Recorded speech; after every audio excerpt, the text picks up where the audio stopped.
I still remember the exact moment I decided to start my podcast. It was a Tuesday night in March, and I was sitting in my cramped studio apartment in Portland, Oregon, listening to yet another conversation where I felt completely invisible. My roommate Marcus was holding court about his latest photography project, surrounded by our mutual friends who hung on his every word. Sarah was nodding enthusiastically, her eyes bright with admiration. Jake was asking all the right questions, the kind that made Marcus lean forward with excitement. And there I was, perched on the edge of our second-hand couch, watching this dance of attention and validation that I somehow never seemed to be invited to join. The thing about being overlooked isn't that people actively ignore you. It's more subtle than that. It's the way conversations naturally flow around you, like you're a stone in a stream. It's the way your contributions get acknowledged with a polite nod before someone else changes the subject. It's the way your ideas get absorbed into the collective consciousness without attribution, only to be praised when someone else presents them 5 minutes later with slightly different words. I had been thinking about this for months, this feeling of having so much to say but no one to say it to. Not in any way that mattered. I worked at a marketing firm downtown, spending my days crafting messages for other people's businesses, helping them find their voice while mine remained trapped somewhere deep in my chest.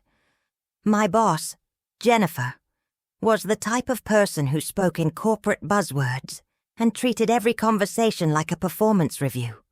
My co-workers were pleasant enough, but our interactions rarely ventured beyond discussions of weekend plans and lunch recommendations. That Tuesday night, as I watched Marcus gesture animatedly about the interplay of light and shadow in his urban landscapes, something crystallized in my mind.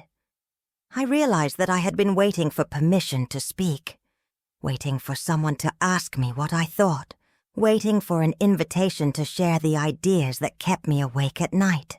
But what if I didn't wait anymore? What if I just started talking? The podcast idea came to me like a whisper at first, then grew louder as the evening progressed.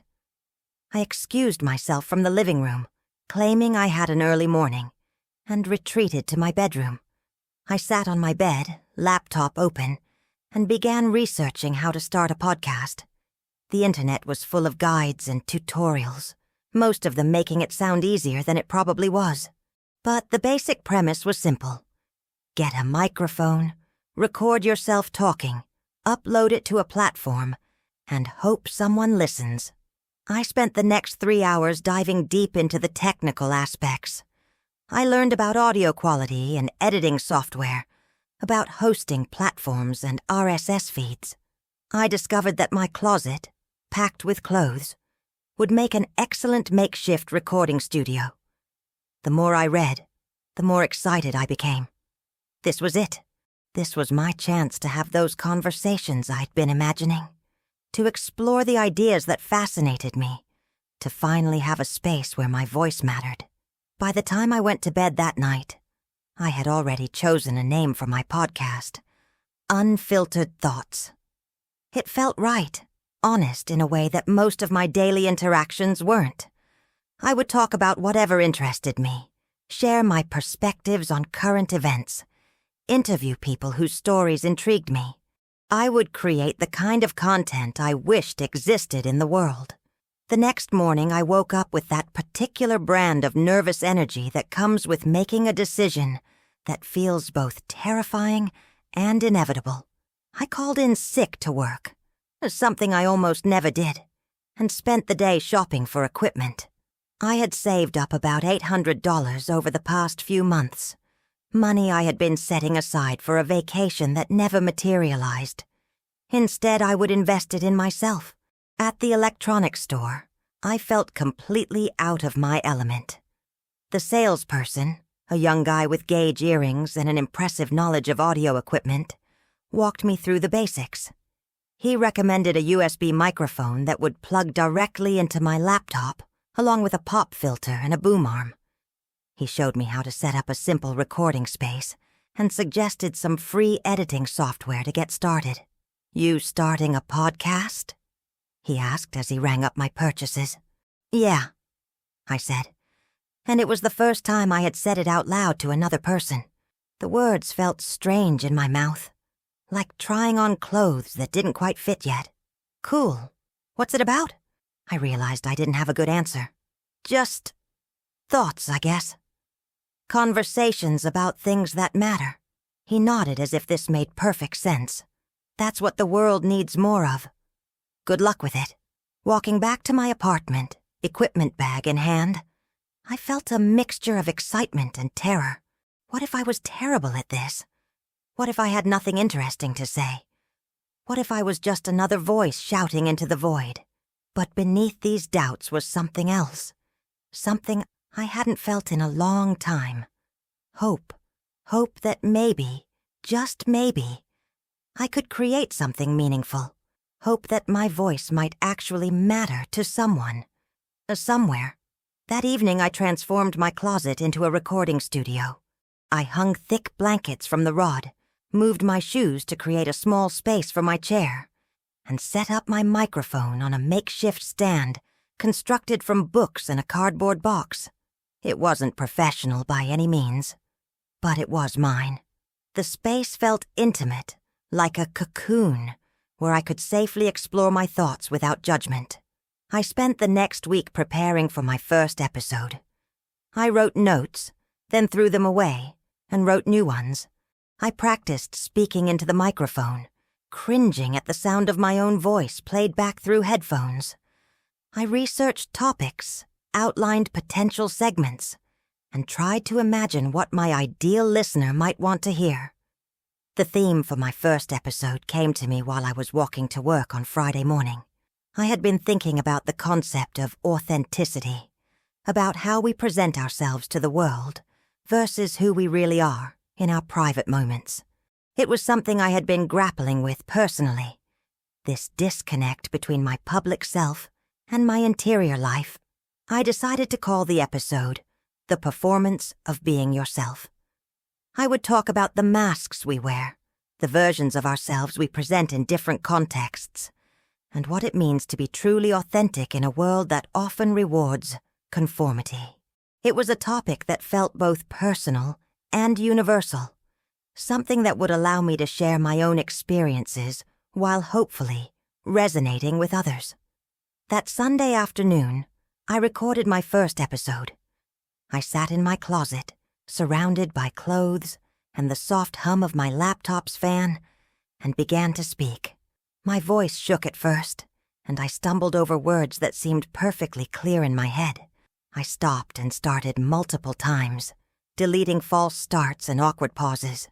But gradually something shifted.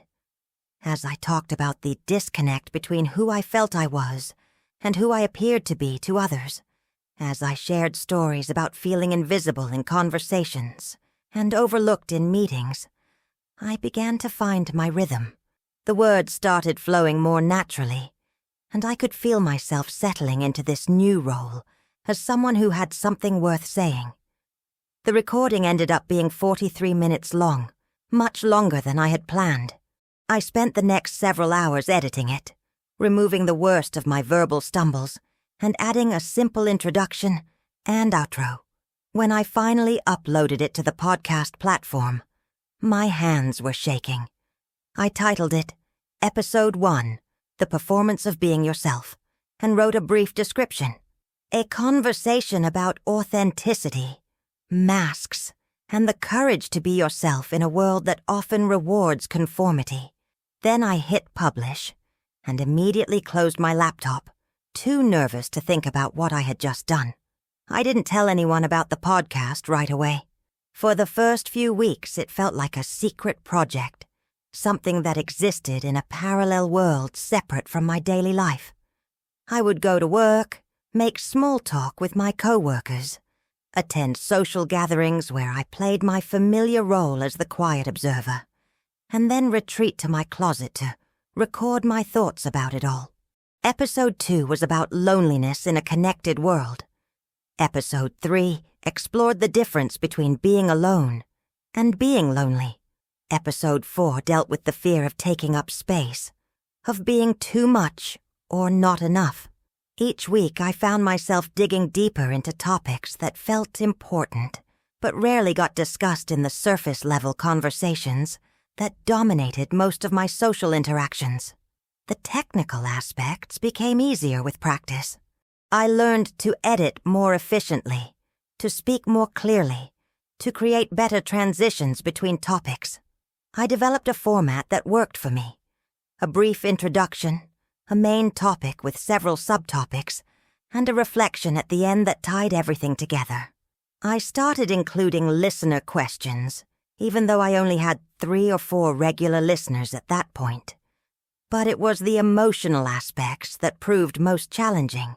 Each episode required me to be vulnerable in ways I wasn't used to share thoughts and feelings I had never articulated before. I talked about childhood experiences that had shaped me, about relationships that had disappointed me, about dreams I had abandoned, and fears I carried. It was exhausting and exhilarating at the same time. 3 months in, I decided to tell my family about the podcast. I had been putting it off, partly because I wasn't sure how to explain what I was doing, partly because I was afraid of their reaction. During a family dinner at my parents' house, I finally brought it up. "I've been working on a creative project," I said, setting down my fork. "I started a podcast." My mother looked up from her plate, eyebrows raised. "A podcast? About what?" "Just conversations about life, I guess. Topics that interest me. Stories, observations, that kind of thing." My father, never one to mince words, leaned back in his chair. "You're wasting your life on that thing," he said. "Podcasts are a dime a dozen. Nobody's going to listen to some random person talking about their feelings." The words hit me like a physical blow. I had expected some skepticism, maybe even some gentle teasing, but not this dismissive cruelty. My mother shot him a disapproving look, but she didn't contradict him. "I think it's nice that you have a hobby," she said, her tone suggesting that a hobby was all it would ever be. My younger sister Emma, who had been quiet throughout the conversation, reached over and squeezed my hand. "I'd like to listen to it," she said. "What's it called?" I told her, and she immediately pulled out her phone to search for it. For the rest of the dinner, the conversation moved on to other topics, but I could feel the weight of my father's words settling into my chest like a stone. The next week, I told my friends about the podcast. We were at our regular Thursday night gathering at O'Malley's, a dimly lit bar near downtown where we had been meeting for years. I waited until there was a lull in the conversation, then casually mentioned that I had been working on a creative project. "What kind of project?" Sarah asked, stirring her drink with a thin plastic straw. "A podcast. I've been recording episodes for a few months now." The reaction was mixed. Marcus seemed genuinely interested, asking about the technical aspects and the topics I covered. Jake made a few jokes about me becoming the next big media personality. Sarah smiled and said she would definitely check it out. But I could see something in their eyes, a flicker of surprise that I had been doing something creative without their knowledge. It was as if they had to recalibrate their understanding of who I was, adjust their mental image of the quiet friend who usually listened more than she spoke. Over the next few weeks, I waited for them to mention the podcast, to tell me they had listened to an episode or to ask how it was going. But the subject never came up again. When I finally asked Sarah directly if she had had a chance to listen, she gave me an apologetic smile.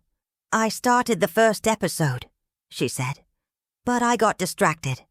I'll definitely finish it soon." I could tell she was lying, and the realization was more painful than I had expected. These were the people who claimed to care about me, who invited me to their parties and remembered my birthday. But they couldn't be bothered to spend an hour listening to something I had created. Jake was more honest when I asked him. "I listened to the first 3 episodes," he said. "It's just, I don't know. Not really my thing. Too much talking about feelings and stuff. Too much talking about feelings. As if feelings were something to be embarrassed about, something to be minimized or avoided. As if the very act of examining one's inner life was somehow self-indulgent or boring. That night I went home and sat in my closet, staring at the microphone. For the first time since I had started the podcast, I questioned whether I should continue. Maybe my father was right. Maybe I was wasting my time on something that didn't matter to anyone but me. But then I thought about the handful of messages I had received from listeners. A woman in Seattle who said my episode about loneliness had helped her feel less alone. A college student in Ohio who thanked me for talking about the fear of taking up space. A middle-aged man in Texas who said my perspective on authenticity had given him the courage to have a difficult conversation with his wife. These messages meant everything to me. They proved that my voice did matter, that my thoughts and experiences resonated with people I had never met. They reminded me that the point of the podcast wasn't to impress my friends or earn my father's approval. It was to connect with people who needed to hear what I had to say, to create the kind of content that had helped me feel less alone in the world. So I kept going. Every Sunday I would retreat to my closet and record another episode. I talked about the pain of being dismissed by the people you love, about the courage it takes to pursue something you believe in, despite a lack of support. I shared stories about the small victories and daily struggles that make up a life, about the moments of clarity that come when you least expect them. The podcast slowly began to find its audience. My download numbers grew from dozens to hundreds to thousands. I started receiving more listener messages, some sharing their own stories, others asking questions or suggesting topics. I began to understand that I was part of a larger conversation, that my voice was contributing to something meaningful.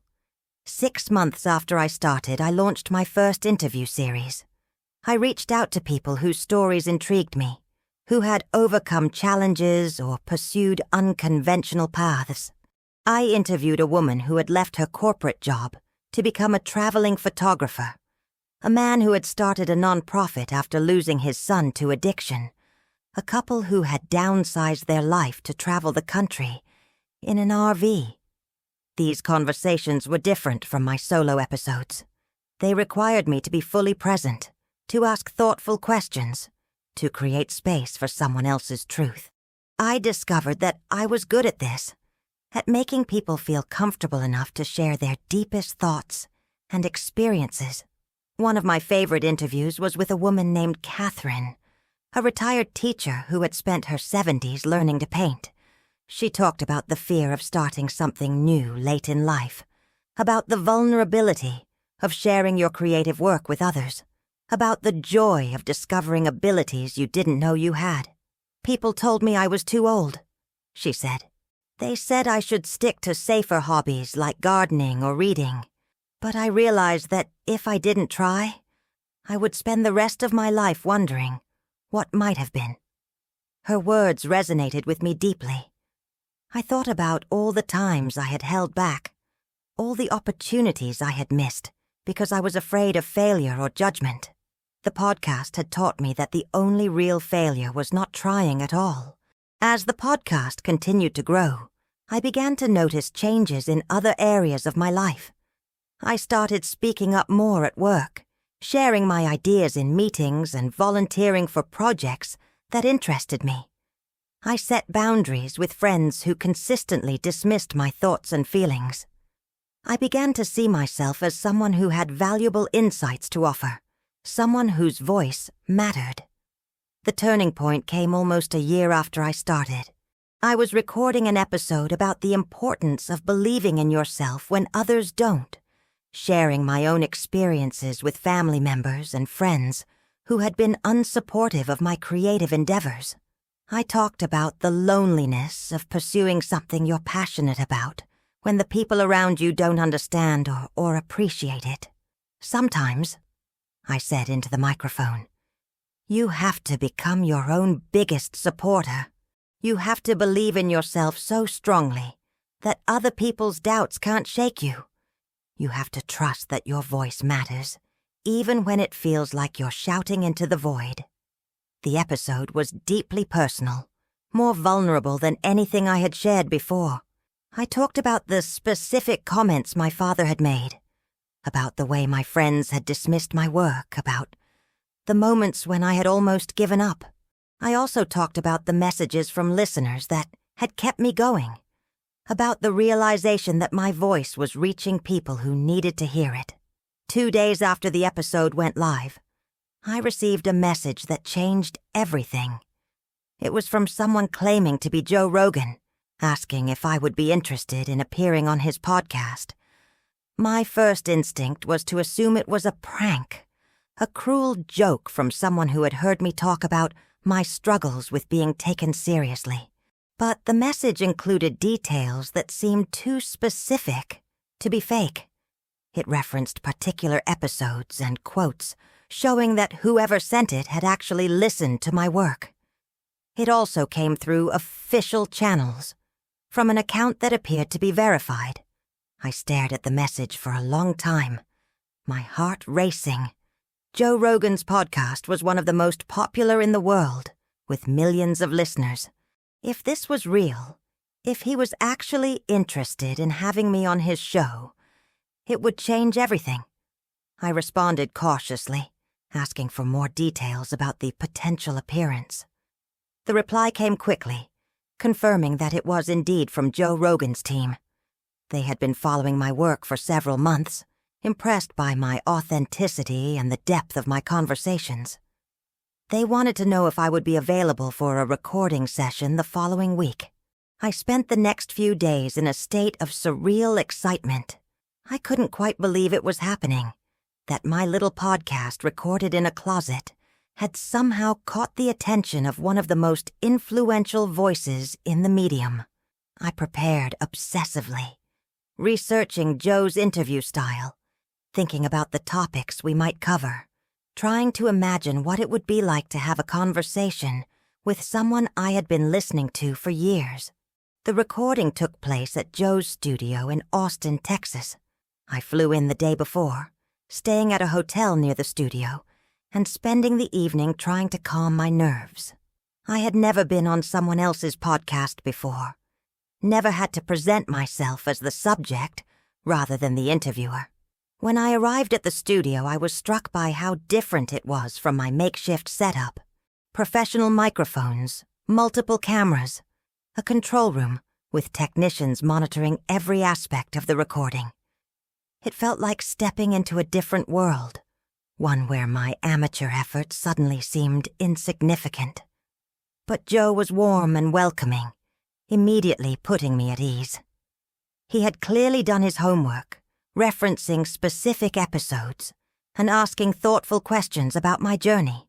We talked for nearly 3 hours, covering everything from my early struggles with finding my voice to my thoughts on authenticity in the digital age. The conversation flowed naturally, feeling more like a discussion between friends than a formal interview. Joe was genuinely interested in my perspective, asking follow-up questions that showed he was really listening. He talked about his own early days in podcasting, about the challenges of building an audience and staying true to your vision. The thing about podcasting, he said at one point, is that it's the most democratic medium we've ever had. Anyone can start one. Anyone can build an audience. But most people give up too early. They expect instant success, and when it doesn't come, they quit. I told him about the moments when I had almost quit, about the lack of support from family and friends, about the self-doubt that had plagued me throughout the first year. He nodded knowingly, sharing his own stories of rejection and dismissal. The people who succeed, he said, are the ones who keep going when everyone else thinks they're crazy. They're the ones who believe in themselves, even when no one else does. When the recording was finished, I felt like I was floating. The conversation had been everything I had hoped for, and more. Joe thanked me for coming on the show, telling me that my story was inspiring and that he was sure his audience would connect with it. The episode was released 3 days later, and the response was immediate and overwhelming. My podcast downloads exploded overnight, jumping from a few thousand per episode to hundreds of thousands. My social media followers multiplied exponentially. I received messages from people all over the world, thanking me for my honesty and sharing their own stories of pursuing their passions despite opposition. But the most satisfying part was the reaction from the people who had dismissed me. My father called me the day after the episode was released, his voice awkward with something that might have been pride. "I listened to that show," he said. "The one with Joe Rogan." "You did good, kiddo." It wasn't an apology for his earlier dismissal, but it was something. An acknowledgement that maybe I hadn't been wasting my time after all. My friends were suddenly very interested in my podcast. Sarah called to tell me she had listened to all my episodes and couldn't believe how good they were. Jake wanted to know if I could introduce him to Joe Rogan. Marcus, who had always been supportive, seemed genuinely happy for my success. But their newfound enthusiasm felt hollow. Where were these people when I was struggling to find my voice? When I was recording alone in my closet with nothing but hope and determination? They were proud of me now because someone else had validated my worth, because my success reflected well on them by association. I realized that this was the most important lesson of my podcast journey. The people who matter, who truly support you, are the ones who believe in you before you prove yourself to the world. They're the ones who listen to your rough early episodes and offer encouragement.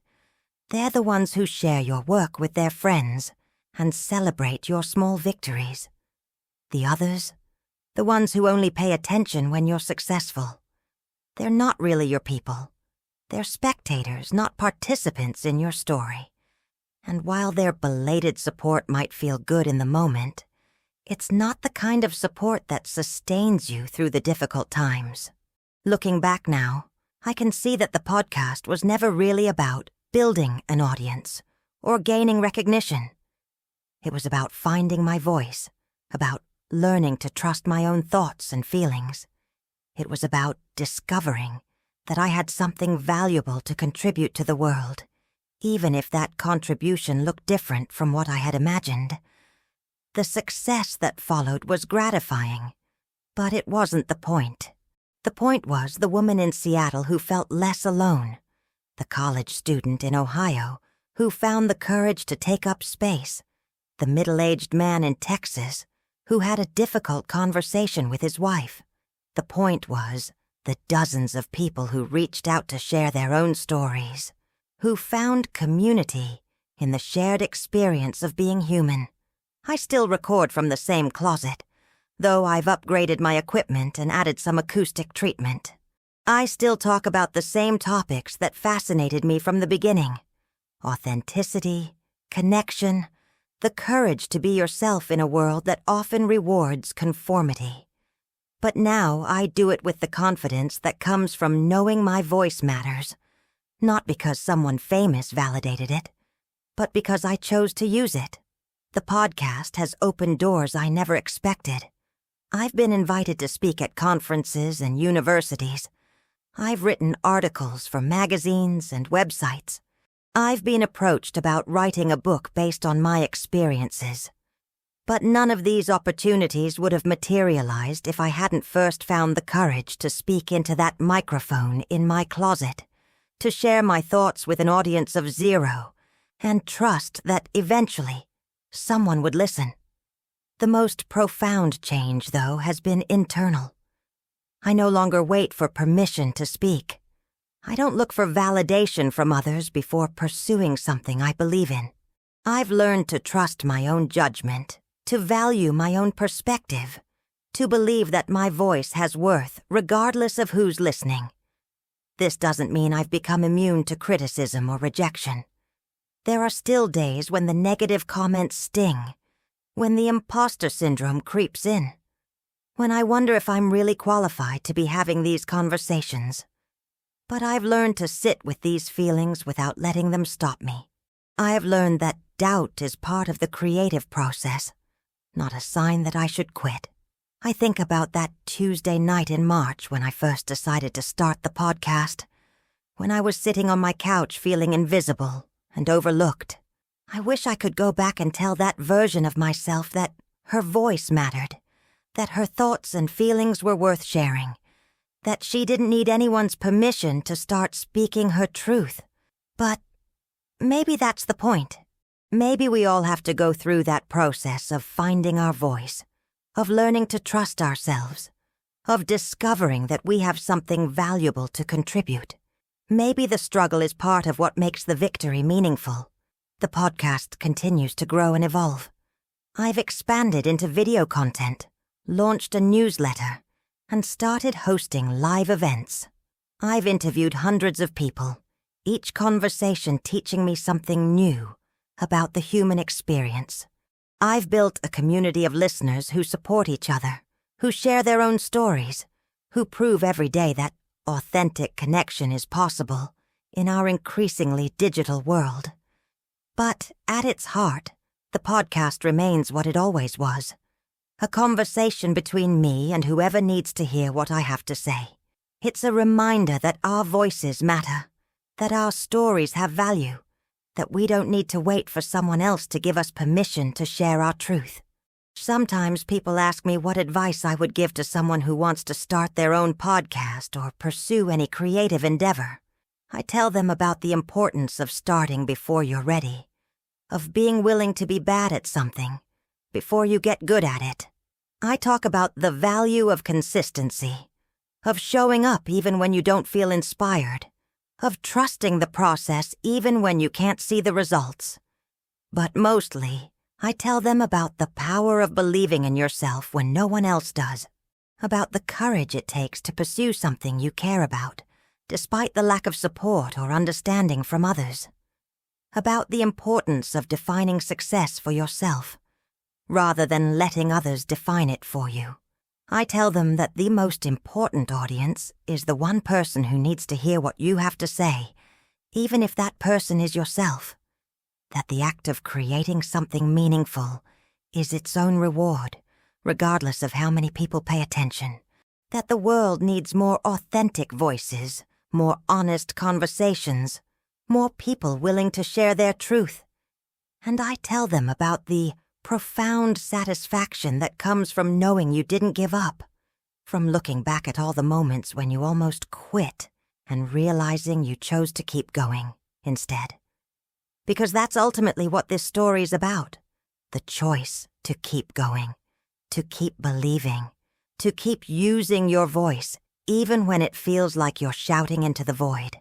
The message from Joe Rogan was the beginning of a new chapter, but it wasn't the end of the story. The story continues every time I sit down to record, every time I choose to share something personal, every time I trust that my voice matters. It continues every time someone listens and feels less alone, every time someone finds the courage to start their own creative project, every time someone chooses authenticity over conformity. In the end, that's what the podcast has taught me, that we all have something valuable to share, that our voices matter more than we realize, that the courage to be ourselves is the most important gift we can give to the world. The people who rolled their eyes, who dismissed my efforts, who only paid attention when I became successful, they were never really the audience I was speaking to anyway. I was speaking to the person who feels invisible, who has something to say but doesn't know how to say it, who dreams of creating something meaningful but is afraid of failure or judgment. I was speaking to the person I used to be, sitting on that couch in March, feeling overlooked and undervalued. And I was speaking to myself, finding my voice one episode at a time, learning to trust my own thoughts and feelings, discovering that I had something worth sharing after all. That's the real success story, not the download numbers or the famous guests or the opportunities that followed. but the simple act of finding my voice and choosing to use it. The podcast taught me that success isn't about getting other people to validate your worth. It's about recognizing your own worth and living accordingly. It's about having the courage to be yourself, even when being yourself isn't popular or profitable or easy. It's about trusting that your voice matters, even when you're the only one who believes it. And sometimes, if you're very lucky, someone else will believe it too. Someone will send you a message saying your words helped them feel less alone, or gave them the courage to pursue their own dreams, or simply reminded them that they're not the only one struggling with the challenges of being human. Those messages are the real reward. They're proof that the time spent alone in my closet, speaking into a microphone with nothing but hope and determination, wasn't wasted after all. They're proof that our voices do matter, that our stories have value, that the world needs more authentic conversations about what it means to be human. The podcast continues, and so does the journey of finding my voice. Each episode is still a small act of courage, a choice to be vulnerable and authentic in a world that often rewards neither. Each conversation is still an opportunity to connect with someone else, to share something meaningful, to prove that we don't have to be alone in our struggles. And sometimes, late at night, when I'm editing an episode or reading messages from listeners, I think about that Tuesday in March when this all began. I think about the woman I was then, sitting on her couch feeling invisible, and I'm grateful she found the courage to start speaking. I'm grateful she didn't let the dismissive comments or the lack of support stop her from pursuing something she believed in, because in the end, that's what changed everything. Not the message from Joe Rogan or the sudden attention from people who had previously ignored me, but the simple decision to believe in myself and act on that belief. That's the lesson of the podcast, the message I hope every listener takes away. Your voice matters, your story has value, and you don't need anyone's permission to start sharing your truth. The microphone is still there in my closet, waiting for the next conversation. The pillows are still arranged for soundproofing, the laptop is still ready to record. And I'm still here, still finding my voice, still trusting that someone out there needs to hear what I have to say. But the story doesn't end there. Success, I've learned, brings its own complications, its own set of challenges that I never anticipated when I was just a voice in a closet, hoping someone would listen. The months following my appearance on Joe Rogan's show were a whirlwind of opportunities and overwhelming attention. My podcast, which had been an intimate conversation between me and a small but devoted audience, suddenly became a phenomenon. The download numbers continued to climb, reaching millions of plays per episode. Media outlets wanted to interview me. Brands wanted to sponsor my show. Literary agents reached out about book deals. It was everything I had dreamed of, and nothing I had prepared for. The same person who had struggled to be heard in casual conversations was now being asked to speak at major conferences, to share my thoughts on national television, to be an expert on topics I had only explored through personal experience. The financial transformation was perhaps the most jarring. For years I had been living paycheck to paycheck, carefully budgeting every expense, turning down social invitations because I couldn't afford them. Suddenly, I was earning more in a month than I had previously made in a year. The podcast generated revenue through sponsorships, merchandise, and premium content. Speaking engagements paid fees that seemed almost absurd for someone who had been ignored at family dinners just months earlier. I moved out of my studio apartment and into a house with a dedicated recording studio. No more closet sessions. No more makeshift soundproofing. I had professional equipment, acoustic treatment, multiple camera angles for video content. The production value of my podcast increased dramatically, but I found myself sometimes missing the intimacy of my original setup.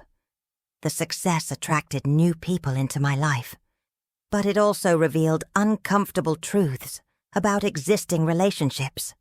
Friends who had been absent during my struggles suddenly reappeared with enthusiastic support and suggestions for how I could leverage my platform.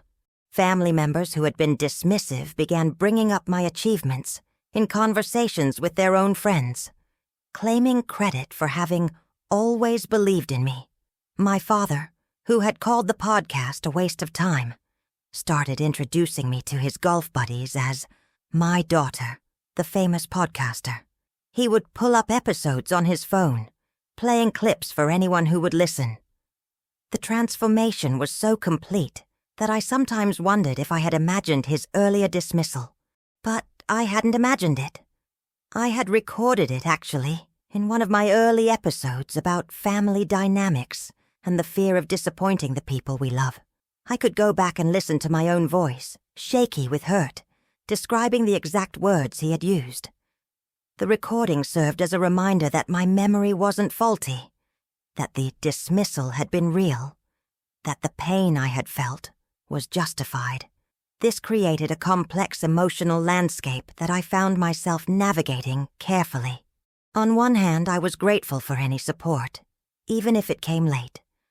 On the other hand, I was angry about the conditions attached to that support, the way it seemed contingent on external validation rather than genuine belief in my worth.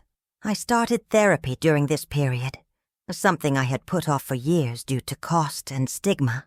Dr. Martinez, a warm woman in her 50s who specialized in sudden life transitions, helped me process the complicated feelings that came with success. She helped me understand that my anger wasn't petty or ungrateful, but a natural response to having my worth tied to achievement rather than simply being valued as a person. Success can be traumatic, she told me during one session. When people treat you differently based on your accomplishments, it can feel like they never really saw you before. It can make you question whether they see you now, or just what you've achieved. This insight helped me understand why I felt so unsettled by the sudden attention from people who had previously ignored me. It wasn't that I didn't want their support. It was that I needed to know the support was genuine, that it wasn't just another performance based on what I could provide for them. The podcast gave me a platform to explore these feelings publicly. I recorded episodes about the loneliness of success, about the way achievement can isolate you from authentic connections. I talked about the difference between being celebrated and being truly seen, between being valued for what you do and being valued for who you are. These episodes resonated deeply with listeners, many of whom were experiencing their own versions of success-related isolation. I received messages from entrepreneurs who felt disconnected from friends, who only wanted to talk about business opportunities, from artists whose families suddenly supported their work only after it became profitable, from students whose academic achievements seemed to matter more to their parents than their emotional well-being. The conversations evolved into a broader exploration of conditional love and authentic relationships. I began interviewing therapists, relationship experts, and people who had navigated similar transitions. The show became not just about my journey, but about the universal human experience of seeking genuine connection in a world that often values performance over authenticity. One of the most challenging aspects of this period was learning to set boundaries. People felt entitled to my time and attention in ways I hadn't experienced before. Requests for collaborations, interviews, and appearances flooded my inbox. Friends and family members had suggestions for how I should use my platform, causes I should support, people I should interview. I found myself saying yes to everything, afraid that turning down opportunities would somehow jinx my success. I was working 16-hour days, recording multiple episodes per week, attending events every weekend. The thing that had started as a creative outlet was becoming a machine that demanded constant feeding. The breaking point came during a particularly grueling week in late fall. I had recorded 3 episodes, attended 2 networking events, and was preparing for a speaking engagement when I received a text from Sarah, one of my college friends who had dismissed my early podcast efforts. "Hey, I have an amazing business idea that would be perfect for your audience. Can we grab coffee tomorrow to discuss? I think this could be huge for both of us." I stared at the message, feeling a familiar tightness in my chest. This was the same person who had claimed my podcast was too much talking about feelings. Now she wanted to leverage my audience for her business idea. The transactional nature of the request was so transparent it was almost insulting. I realized I had been so focused on proving my worth to people who had dismissed me that I had forgotten to protect the thing that actually mattered. The authentic connections I had built with listeners who had supported me from the beginning. I was letting the very people who had never believed in me dictate how I should use the platform I had built without their support. That night I recorded an episode called The Price of Admission.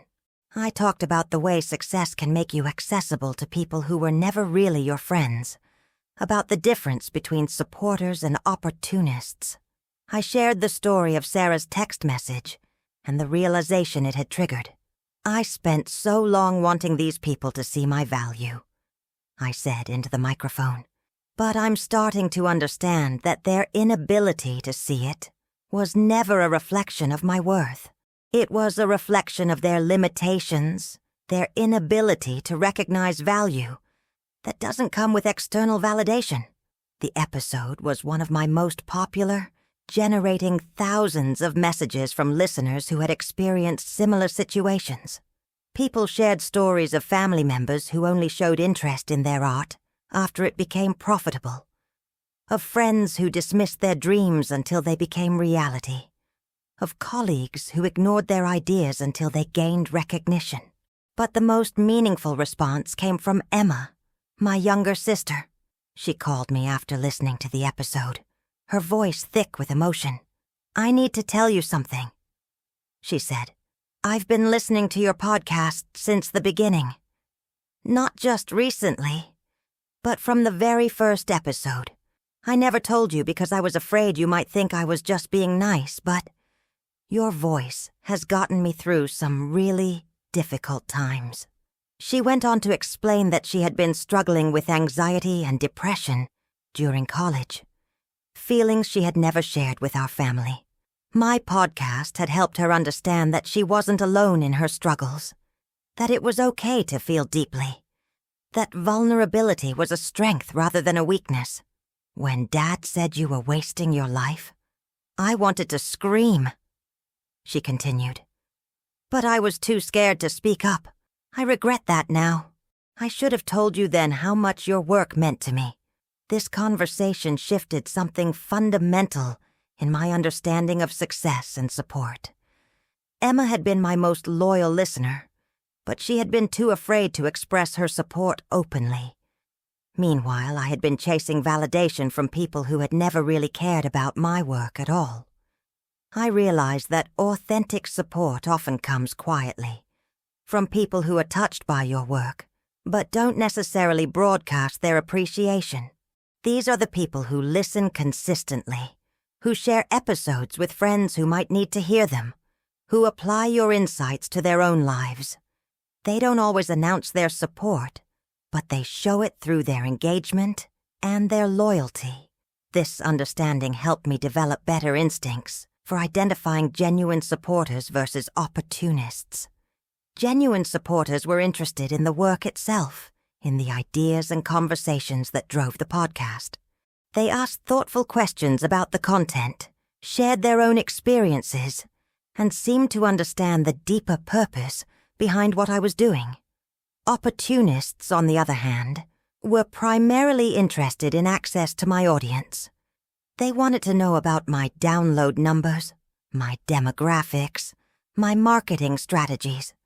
They had business proposals and collaboration ideas, but they showed little interest in the actual content or message of the podcast. I began to be more selective about the opportunities I accepted and the people I allowed into my professional space. I started saying no to requests that felt purely transactional, that didn't align with my values or serve my audience. I prioritized relationships with people who had supported me during the difficult early days, who had believed in the work when it was still rough around the edges. This shift in priorities led to some difficult conversations and the end of some relationships that had never been as solid as I had believed. But it also created space for deeper connections with people who truly understood and valued what I was trying to accomplish. The podcast evolved during this period, becoming more focused on the themes that mattered most to me: authenticity, genuine connection, and the courage to be yourself, despite external pressures. I started featuring more conversations with people who had maintained their integrity despite success, who had learned to navigate fame without losing themselves. One of my favorite interviews during this period was with a musician named David, who had achieved massive commercial success, but had struggled with the loss of privacy and authentic relationships that came with fame. He talked about the challenge of knowing whether people liked him for who he was or for what he represented. Success doesn't solve the fundamental human need for connection, he said. If anything, it can make genuine connection harder to find. You have to be very intentional about protecting the relationships that matter, and very careful about who you let into your life. His words resonated with my own experience. Success had solved many of my financial problems and had given me a platform to share ideas I cared about. But it had also complicated my relationships and forced me to confront uncomfortable truths about the people I had been trying to impress. I started to understand that the real victory wasn't getting those people to validate me. It was learning to value myself independent of their approval. It was recognizing that their initial dismissal said more about them than it did about me. It was understanding that true success meant staying connected to the values and relationships that mattered most. The podcast allowed me to explore these insights in real time, to process the complexities of success, while sharing the journey with listeners who were experiencing their own versions of these challenges. The conversations became more nuanced, more psychologically sophisticated, more focused on the internal work required to maintain authenticity in the face of external pressures. I began to see the podcast not just as a creative outlet or a business venture, but as a form of public therapy, a way of working through the universal challenges of being human in a world that often rewards performance over authenticity. The platform had given me the opportunity to have the kinds of conversations I had always wanted to have, to explore the topics that mattered most to me, to connect with people who shared my values and interests. The irony wasn't lost on me that the very people who had dismissed these conversations as too much talking about feelings were now eager to associate themselves with my success. They had been wrong about the value of emotional intelligence, about the importance of authentic self-expression, about the human need for genuine connection. But their being wrong didn't make me right, in some absolute sense. It just meant that I had trusted my instincts about what mattered, had the courage to pursue something I believed in despite opposition, and had been fortunate enough to find an audience that valued the same things I did. The podcast continued to grow and evolve, but the core mission remained the same: to create space for authentic conversation about the human experience, to remind people that their feelings matter, that their stories have value, that they don't need external validation to be worthy of love and respect. Sometimes I think about that Tuesday night in March when I first decided to start the podcast, when I was sitting on my couch feeling invisible and overlooked. I think about the woman I was then, desperate for someone to hear her, to validate her thoughts and feelings, to confirm that she had something worth saying.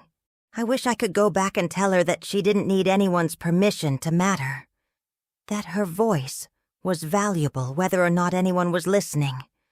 That the validation she was seeking had to come from within. But maybe that's exactly the journey she needed to take. The lesson she needed to learn through experience, rather than through advice. The microphone is still there in my studio, ready for the next conversation.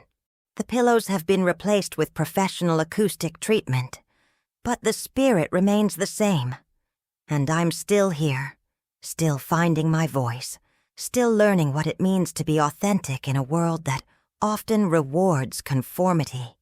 The difference now is that I'm not looking for validation from people who were never really my audience anyway. I'm speaking to the people who need to hear what I have to say, who value genuine conversation over superficial connection, who understand that vulnerability is a strength rather than a weakness. That's enough. That's everything. And it always was.